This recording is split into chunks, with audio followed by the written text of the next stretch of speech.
Assalamualaikum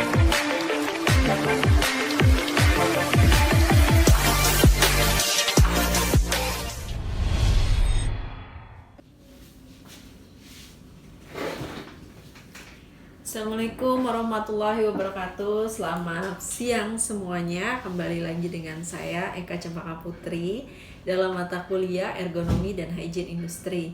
Jadi mata kuliah ini adalah mata kuliah yang mempelajari mengenai konsep dasar ergonomi, kemudian baik dari sisi ergonomi fisik, kognitif, maupun dari sisi pengukuran produktivitas dan beban kerja. Selain itu, mata kuliah ini juga mempelajari konsep hygiene industri, sarana prasarana, kemudian faktor manusia dan lingkungan kerja dalam industri. Mata kuliah ini diberikan di semester 3 dengan bobot 2 SKS. Mata kuliah ini memiliki 6 CPL yang kemudian diturunkan menjadi 8 CPMK dan menjadi 14 sub CPMK. Di mana CPL yang diharapkan adalah di mana mahasiswa dapat memahami ilmu dasar mengenai kesehatan masyarakat, kemudian kepemimpinan, bagaimana berdisiplin, kemudian bagaimana terkait dengan implementasi ilmunya di kemasyarakatan dan bagaimana mereka mempertanggungjawabkan ilmu-ilmu tersebut. Kemudian untuk sub CPMK sendiri, mahasiswa diharapkan mampu untuk mengetahui terkait dengan konsep ergonomi, mengetahui terkait dengan konsep ergonomi fisik dan ergonomi kognitif, mengetahui terkait dengan konsep beban kerja dan pengukurannya, dan memahami terkait juga dengan pengukuran produktivitas. Kemudian dari sisi hygiene industri diharapkan mahasiswa mampu mengenai prinsip hygiene industri, aktivitas hygiene industri, manusianya, sarana prasarana, maupun yang terakhir adalah terkait dengan lingkungan kerja di tempat kerja, baik dari sisi bahaya fisik, kimia, biologi, dan psikososial. Dalam mata kuliah ini dari CPMK 8 CPMK tersebut kemudian diturunkan menjadi 14 sub CPMK, di mana setiap sub CPMK menjadi materi atau judul materi di setiap pertemuan mata kuliah ini. Dari dalam sub CPMK 1 harapannya mahasiswa mampu menjelaskan mengenai konsep dasar ergonomi. Dalam sub CPMK 2 mahasiswa diharapkan mampu menguraikan terkait dengan sistem otot rangka dan postur tubuh. Kemudian di sub CPMK 3 mahasiswa mampu menguraikan terkait dengan antropometri dan body movement. Dan di sub CPMK 4 mahasiswa mampu menjelaskan dan mengimplementasikan ergonomi fisik di tempat kerja. Sub CPMK 5 diharapkan mahasiswa mampu menjelaskan terkait dengan ergonomi kognitif di tempat kerja. Dan sub CPMK 6 mahasiswa mampu dituntut untuk mampu menjelaskan terkait dengan beban kerja dan bagaimana pengukurannya. Dan di sub CPMK 7 mahasiswa dituntut untuk mampu menguraikan terkait dengan produktivitas dan bagaimana mengukurnya. Kemudian di sub CPMK 8 mahasiswa dituntut untuk mampu memahami konsep ergonomi, kemudian konsep sanitasi dan hygiene sesuai dengan Permenaker nomor 5 tahun 2018. Sub CPMK 9 akan menjelaskan terkait dengan bahaya fisik dan implementasinya di tempat kerja. Sub CPMK 10 diharapkan mahasiswa mampu memahami terkait dengan bahaya kimia dan implementasinya di tempat kerja. Sub CPMK 11 mahasiswa mampu memahami terkait dengan bahaya biologi dan bahaya psikososial di tempat kerja. Dan sub CPMK 11 mahasiswa dituntut untuk mampu memahami terkait dengan antisipasi, rekognisi, evaluasi, dan pengendalian. Sub CPMK 12 tentang AREP, sub CPMK 13 tentang faktor manusia, sarana, prasarana, dan hygiene industri. Dan sub CPMK 14 kita akan mempelajari faktor lingkungan dalam hygiene industri. Kemudian mata kuliah ini memiliki referensi utama adalah buku karya Barbara Vlog, Cheryl Tillman, Sumakmur, Susanti, Pisan, Tarwaka, dan Nurmianto. Namun punya referensi pendukung, salah satunya adalah jurnal-jurnal yang diterbitkan terkait dengan hygiene industri dan jurnal yang saya terbitkan sendiri di Jurnal Nasional Bereputasi. Seperti itu. Kemudian untuk metode perkuliahan yang kita lakukan adalah ada dua metode, yaitu metode perkuliahan sinkronus dan metode perkuliahan non-sinkronus, di mana metode perkuliahan sinkronus terdiri dari 4 tatap maya, yaitu pertemuan 1, pertemuan 7, pertemuan 8, dan pertemuan ke-14. Kemudian yang lainnya adalah perkuliahan secara online. Pertemuan tatap maya akan dilakukan secara daring dengan 2 kali 50 menit dan 60 menit biasanya kita akan pemaparan materi, baik materi yang saya sendiri paparkan maupun mahasiswa paparkan dalam bentuk presentasi. Kemudian dilanjutkan dengan diskusi dan tanya jawab, dan bisa di situ pada saat itu kita akan berikan kuis seperti itu. Kemudian untuk metode pembelajaran yang kita berikan adalah conceptual learning, collaborative learning, dan studi kasus, yang sehingga mahasiswa mampu menangkap materi yang diberikan di kelas dan bagaimana implementasinya di lapangan.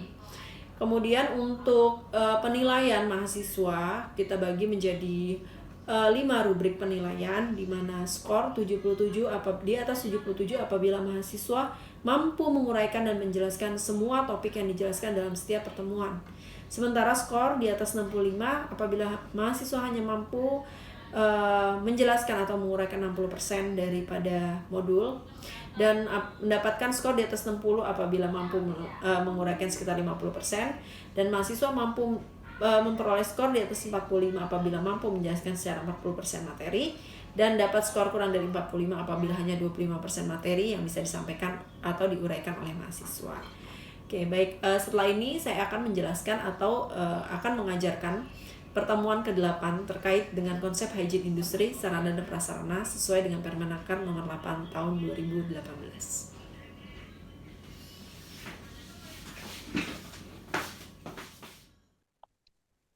Oke, Bismillahirrahmanirrahim. Kita mulai ya teman-teman untuk perkuliahan di sesi 8 ini. Oke, baik. Untuk sesi 8, untuk mata kuliah ergonomi dan lingkungan kerja, ini kita mulai ngebahas terkait dengan faktor hygiene ya. Faktor hygiene, analisis kecukupan sanitasi di tempat kerja, dan menjelaskan juga terkait dengan Permenaker nomor 5 tahun 2018. Mungkin teman-teman masih ingat ya, kalau kita sebelum UTS itu ngebahasnya terkait dengan ergonomi ya teman-teman ya, full ya. Ergonomi itu mulai dari konsep dasar ergonomi sampai menghitung beban kerja gitu ya. Jadi yang untuk setelah UTS ini kita akan bahas fokus ke dalam hygiene industri ya teman-teman. Hygiene industri itu eh, kita akan berfokus pada kesehatan lingkungan kerja gitu ya. Nah, ini kita lihat apa saja ya capaian pembelajaran hari ini. Diharapkan teman-teman ya, setelah mengikuti perkuliahan ini, itu harus paham ya, definisi hygiene industri, sejarah hygiene industri, dan kode etiknya ya. Yang kedua, faktor-faktor apa saja sih hygiene industri di tempat kerja gitu ya. Yang ketiga adalah memahami kecukupan sarana sanitasi di tempat kerja. Dan yang terakhir, bagaimana ya hygiene industri itu dalam Permenaker nomor 5 tahun 2018. Ya, ini materinya menarik teman-teman ya. Apalagi kalau misalnya suatu saat teman-teman mau ngambil terkait dengan skripsinya hygiene industri, itu banyak sekali yang bisa teman-teman akan angkat dan bahas ya. Oke, baik. Nah, ini definisi hygiene ya teman-teman. Kalau menurut IIHH atau American Industrial Hygiene Association, sebenarnya industrial hygiene itu tuh terbagi menjadi 4 ya. Jadi 4 itu apa aja yang kita suka biasa singkat itu AREP ya teman-teman ya. Atau antisipasi, rekognisi, evaluasi, dan pengendalian. Terkait dengan faktor-faktor yang ada di lingkungan kerja yang dapat menyebabkan ya orang itu jadi sakit atau peningkatan penyakit akibat kerja. Kita semua tahu ya bahwa kalau misalnya orang sakit, otomatis dia akan absensi dan produktivitas akan turun gitu ya. Dan itu yang sangat kita hindari. Apalagi di dewasa-dewasa ini, teman-teman ya, mungkin sharing sedikit pengalaman di perusahaan bahwa kita itu sekarang udah paradigmanya bergeser. Dari safety kita sudah bergeser ke paradigma health gitu ya. Jadi kita merambah ke bagaimana karyawan itu bisa sehat dan tetap produktif sampai usianya tua gitu ya. Nah, kalau saya coba merangkum dari berbagai ahli bahwa hygiene industri itu apa sih ya? Hygiene industri itu kalau kita bicara itu terkait dengan ilmu pengetahuan terapan ya. Karena dia itu sebenarnya fokusnya itu pada pencegahan terjadinya penyakit akibat kerja melalui proses yang namanya AREP tadi. Sehingga dicapai kondisi lingkungannya kondusif sehingga orang itu bebas dari penyakit akibat kerja. Jadi intinya hygiene industri itu seperti itu. Nah, terlepas dari tadi kita bicara definisi ya, Nah, kita pasti ingin tahu dulu kenapa sih muncul ya yang namanya ilmu hygiene industri. Nah, jadi hygiene industri itu udah dikenal dari abad keempat sebelum Masehi, teman-teman. Jadi dulu zamannya Hippocrates, dia itu sudah menemukan adanya keracunan timbal ya di dalam industri pertambangan. Jadi di masa itu tuh Hippocrates sudah menemukan tuh, ternyata industri tambang itu bisa menghasilkan keracunan timbal gitu ya. Kemudian di abad ke-1 juga sebelum Masehi itu sudah ada Pliny the Elder ya, dia menemukan zinc dan sulfur ya dampak kesehatannya. Dan pada abad kedua itu sudah ada patologi terkait dari Galen ya, dia menemukan keracunan timah pada paparan uap asam pada pekerja tambang tembaga ya. Kemudian sebenarnya industrial hygiene ini mulai berkembang itu pada tahun setelah Ellenborg ini menemukan efek racun ya pada CO, merkuri, timah, dan asam nitrit. Namun terobosannya itu sebenarnya mulai di tahun 1556 di mana Agricola ya dia menemukan atau menulis buku yang berjudul Dera Metallica yang ini membahas terkait penyakit-penyakit pekerja tambang gitu ya. Jadi dari dulu itu memang ternyata pertambangan itu sudah banyak menimbulkan penyakit-penyakit akibat kerja ya. Salah satunya di sini silokosis. Nah, pada tahun 1700 ya Bapak Industrial Medicine kita yang namanya Bernardino Ramazzini, dia mengeluarkan buku namanya De Morphis Atriclisium Diatriba. Nah, ini sudah mulai dia tahu ya bahwa ada penyakit akibat kerja. Jadi orang kerja itu bisa menimbulkan atau bisa terjadinya penyakitnya. Itu mulai dari tahun 1700 yang dipopulerkan oleh Bernardino Mazzini. Kemudian kalau di abad yang terbaru itu ada Percival Pot ya, dia itu menemukan adanya efek jelaga ya pada pengerja penyapu cerobong asap. Nah, ini mulainya terjadinya kompensasi. Ya. Dan pada abad ke-20 itu Dr. Alice Hamilton dia sudah mulai menemukan ya korelasi antara penyakit, pekerja dan paparan racun. Ya. Jadi itu semua adalah bagaimana apa sih itu intinya hygiene industri ya teman-teman dan bagaimana sejarah hygiene industri itu dimulai gitu ya. Jadi dari dulu kita bicaranya hygiene industri terkait dengan AREP atau bahaya-bahaya di lingkungan kerja, di mana itu sejarahnya dari dulu ilmuwan itu sudah menemukan bahwa setiap ada pekerjaan maka ada potensi paparan terhadap racun atau bahaya-bahaya atau yang kontaminan yang bisa merusak kesehatan tubuh pekerjanya. Nah, namun teman-teman ya, sebagai seorang industrial hygiene, mungkin di Indonesia ini industrial hygiene kurang populer ya. Tapi sekarang sebenarnya sudah mulai ya. Jadi banyak sekarang itu industri-industri yang udah melek ya terkait dengan bahaya-bahaya yang ada di lingkungan gitu ya. Dengan ditelurkannya sekarang tuh sudah ada Permenaker nomor 5 tahun 2018 terkait dengan K3 lingkungan kerja. Itu tambah ya menjadi suatu dasar hukum atau payung hukum industrial hygiene Indonesia.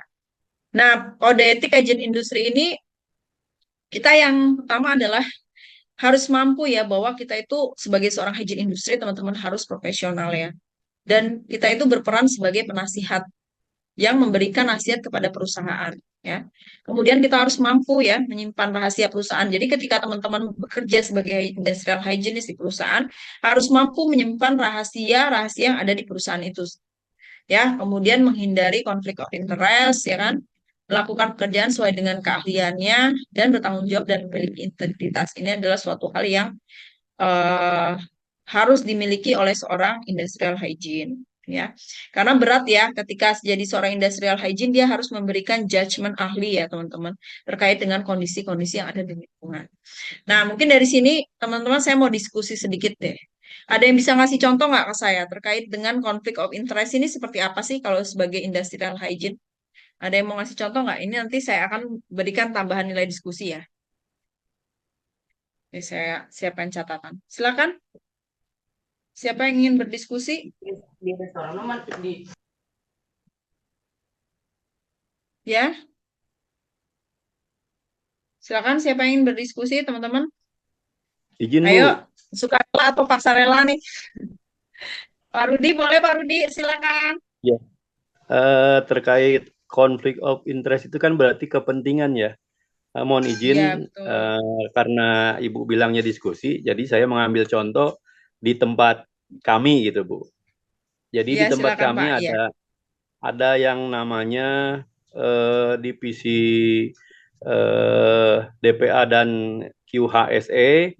Tentu di dalamnya terdapat personel orang-orang K3 dan seterusnya. Sementara di divisi saya divisi umum, tapi di dalam divisi umum itu ada namanya bagian penanggung jawab gedung, Bu. Nah, saya sempat diskusi dengan mereka, kenapa Anda kok ada di divisi umum gitu kan? Sementara suatu ketika pernah ada inspeksi dari luar terkait perawatan lift.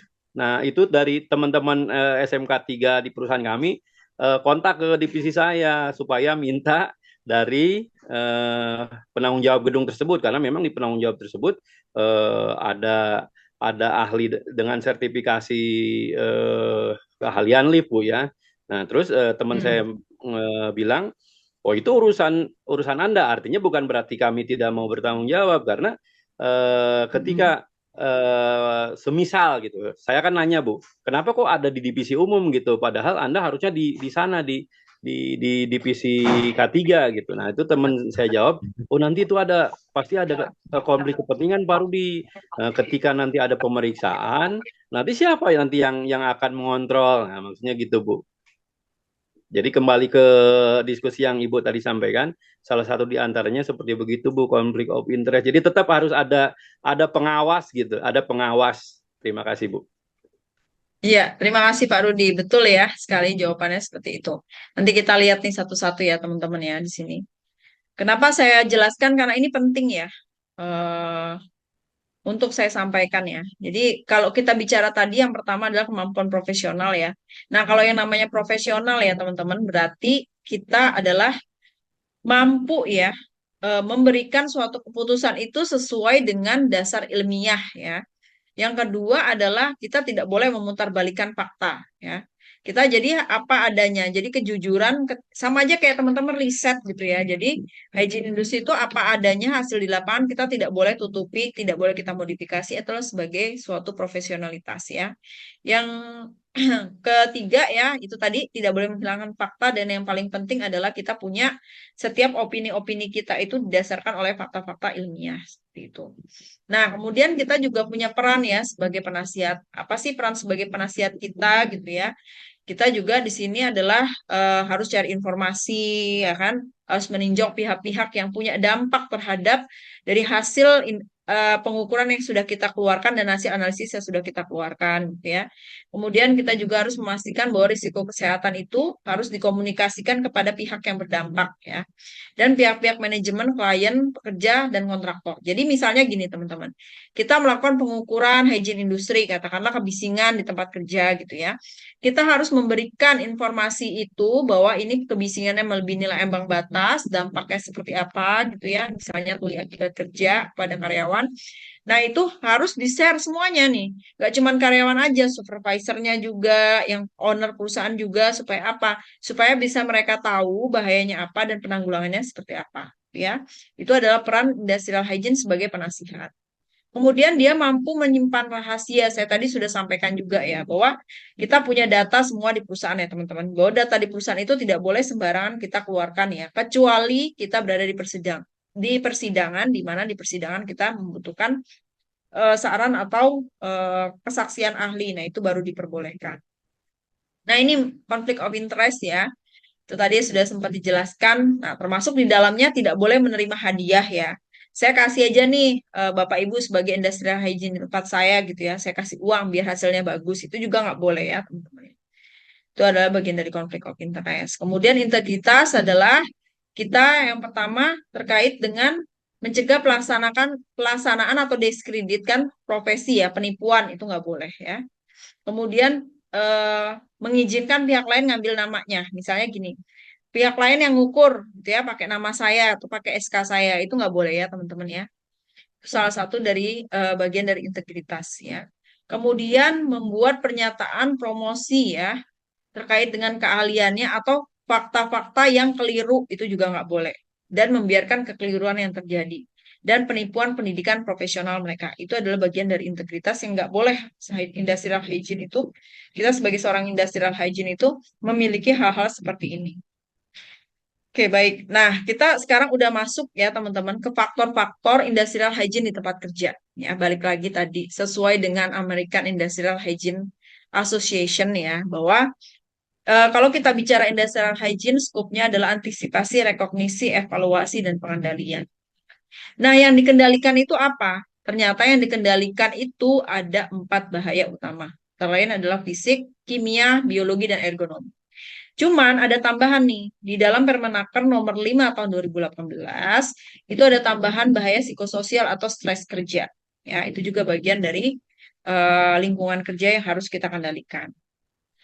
Oke, nah di sini kita bicara kalau dari lingkup kecukupan sanitasi di tempat kerja, ini sesuai saya ambil contoh ya di dalam Permenaker, itu tuh hygiene industri itu ternyata itu tidak hanya di dalam Permenaker nomor 5 itu ya teman-teman, tidak hanya bercerita tentang REP ya, antisipasi, rekognisi, evaluasi, dan pengendalian, tapi juga berbicara terkait dengan kecukupan sanitasi. Nah, sanitasi yang bagaimana sih? Yang pertama, dia akan menjabarkan per masing-masing bagian dari fasilitas gedung ya.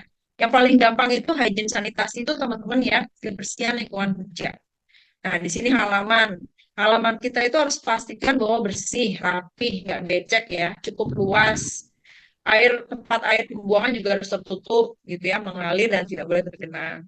Dindingnya juga harus bersih, kuat, strukturnya juga kuat ya, cukup luas. Ruang geraknya juga harus minimal 2 meter persegi per orang ya. Langit-langitnya juga harus tidak lembab, dicat, kemudian dibersihkan, dilakukan pengecatan ulang paling sedikit 5 tahun sekali dan dibersihkan setiap 1 tahun.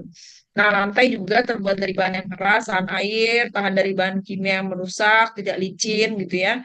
Dan bangunan bawah tanah juga kalau punya, itu wajib punya struktur yang kuat dan harus ada ventilasi ya. Kalau nggak ada ventilasi, berarti masuknya dikonsider sebagai namanya confined space gitu ya. Jadi harus diperhatikan. Kemudian kalau kita lihat di sini kecukupan sanitasi di tempat kerja ya. Tempat kerja kita nanti teman-teman juga bisa periksa ya. Ini mungkin akan menjadi nanti bisa jadi tugas tambahan ya, atau bisa jadi soal UAS gitu ya. Jadi pastikan sanitasi di tempat kerja. Sanitasi itu apa?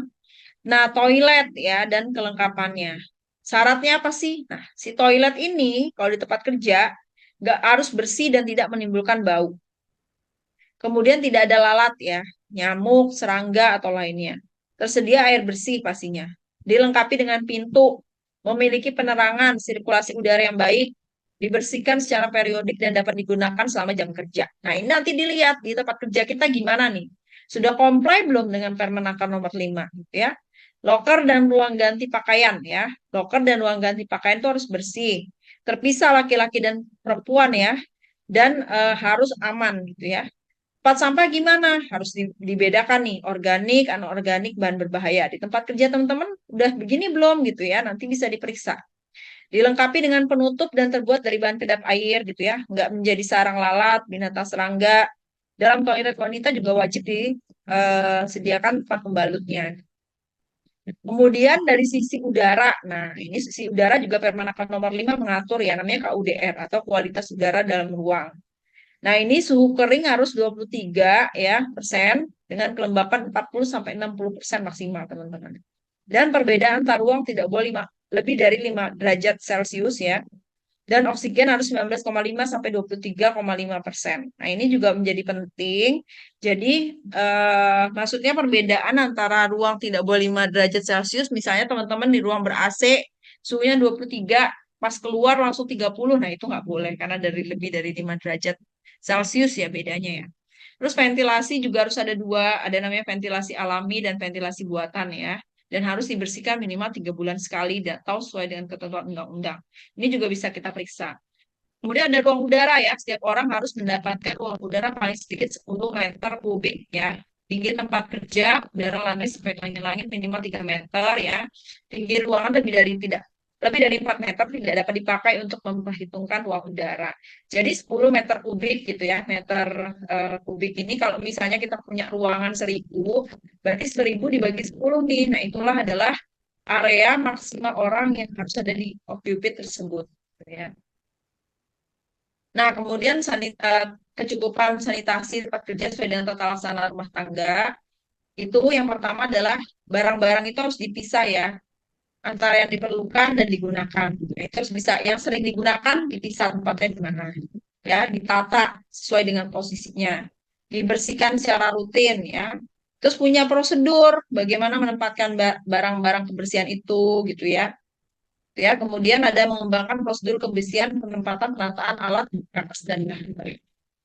Oke, kemudian untuk hygiene industri dalam Permenaker ini harus pengendalian faktor fisika, kimia agar berada di bawah NAB ya, faktor biologi, ergonomi juga agar memenuhi standar, dan fasilitas kebersihan dan hygiene tempat kerja juga harus bersih dan sehat. Sama terakhir ya teman-teman harus menyediakan personil K3 yang kompeten ya di bidang lingkungan kerja. Oke, baik. Mungkin itu aja yang bisa saya sampaikan teman-teman. Ada pertanyaan nggak? Mungkin satu pertanyaan sebelum saya tutup. Silakan. Izin Ada Bu. bertanya, Bu. Ya, Ya udah Bu silakan Mbak Margareta aja. Margaret. Oke, baik Bu. Ini saya sih melihat dari yang tadi Ibu paparkan, Bu. Jadi kan di suatu gedung misalnya ataupun perkantoran, Bu, ya harus ada tempat-tempat kayak tadi itu ada jendela dan segala macamnya gitu, Bu. Kan saya kerjain di laboratorium klinik, Bu. Nah, apalagi kalau di ruangan lab itu kan memang ada kayak suhu tertentu ya, Bu. Ya, yang kalau dibilang beda dengan tempat lain, beberapa lab-lab khusus pasti gitu, Bu. Terus apalagi ada juga yang kayak apa, tekanannya pasti akan berbeda, apalagi kayak biomolekuler gitu kan berbeda, Bu. Nah, itu nanti apakah akan jadi eh, apa bersinggungan itu, Bu, antara peraturan pemerintahnya sama peraturan internal di dalam pemeriksaan lab itu sih, Bu. Jadi kan ada kayak ada dua kepentingan, Bu, antara pemeriksaannya harusnya di suhunya sekian sekian sekian, tapi kalau di peraturan pemerintahnya harusnya ini apalagi berjendela kan kita ruangnya tertutup ya, Bu, ya nggak ada jendela, sedangkan di sana kan orangnya ada pekerja juga di sana, itu gimana ya, Bu, ya? Apa yang mana yang lebih tinggi nih aturannya yang harus kita patuhi gitu, Bu. Makasih, Bu. Iya, baik. Terima kasih, Bu Margareta. Jadi, aturan mana yang harus dipatuhi gitu ya? Aturan yang paling ketat, Bu. Aturan yang paling ketat melindungi orang, ya. Aturan yang paling ketat melindungi orang, bukan melindungi alat, gitu. Melindungi orang, kesehatan orang, keselamatan orang, itu yang digunakan. Misalnya, Bu, kalau saya Permenaker gitu ya, misalnya harus pakai jendela, tapi di kita kan nggak boleh sembarangan, misalnya gitu ya, karena potensi mencemari misalnya gitu. Ya berarti nggak usah pakai jendela. Kita punya justifikasi seperti itu. Ya, oke, baik teman-teman. Mungkin ini karena Zoom-nya juga udah mau habis. Mungkin nanti next terkait dengan tanya jawab bisa kita lanjutkan di dalam forum diskusi ya. Terima kasih banyak teman-teman ya atas perkuliahan hari ini. Kurang lebihnya saya mohon maaf. Kita akan berjumpa kembali di perkuliahan sinkronus selanjutnya ya. Silakan untuk meninggalkan komentar di dalam forum. Kenapa? Karena itu adalah bagian dari absensi. Oke, baik. Hari ini yang mendapatkan poin adalah Bu Margareta dan Pak Rudi. Yang lainnya saya tunggu ya untuk dapat poin tambahan tugas. Tambahan apa nilai diskusi. Oke, terima kasih. Assalamualaikum warahmatullahi wabarakatuh. Waalaikumsalam, Bu. Waalaikumsalam Selamat warahmatullahi wabarakatuh. Terima kasih Ibu. Terima kasih kembali, Pak. Terima kasih, Bu. Sama-sama.